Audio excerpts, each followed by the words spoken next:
Mahakasika iny raharaha iny dia nanambara ny heviny zareo avy eo amin'ny fédération malagasy ny taranjam-bola lavalava izay nilaza mazava izy ireo tokoa no tompon'andraikitra voalohany amin'ny fanamboarana karapilalovana. Tsy tompon'andraikitra kosa nefa ny izy ireo araka ny nambarany Ramatoa Marcel Rakotomarala izay mety osika ataon'ny fileovana na ataon'ny mpilalao rehefa tonga any amin'izy ireo ny karapilalovana. Arina fa ny fédération malagasy rugby no manao ny karapilalovana ary tsy tompon'andraikitra ny fédération malagasy rugby amin'izay foa usage de fois ataon'ny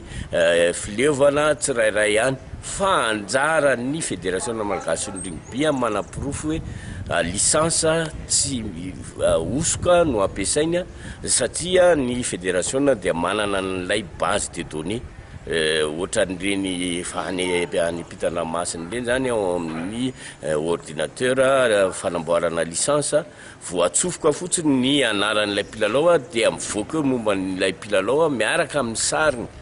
ary zay ny antony tamin'ity topilalovana ity zany nalaina ny karapanondro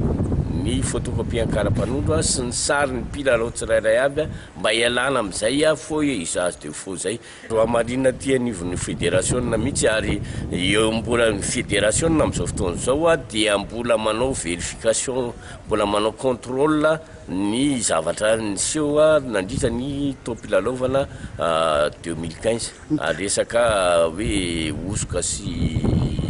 anina amin'ny karapilalovana raha ny tena izy aloha raha vao ohatra ka hoe samy misy osoka ohatra le FTM sy akady fotsy zany dia ireny karapilalovana osoka ireny foana zany ny lalaovana nandritran'ny topilalovana zany dia tsy aminay zany tsy mitombona zany ny championnat n'Analamanga nandritra ny saison 2015